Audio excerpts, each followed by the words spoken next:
Jean-Marc t'a écrit.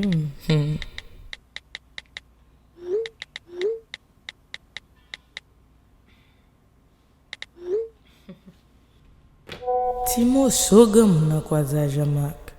Get figil. Aïe aïe aïe, moun yo pas qu'à vivre sans grand moun nan. Yo connaît son bullshit. Si douce, yon chaud, yon douce, yon chaud.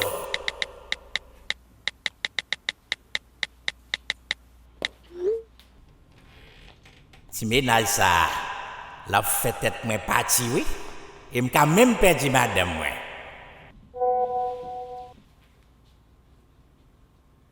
Oui.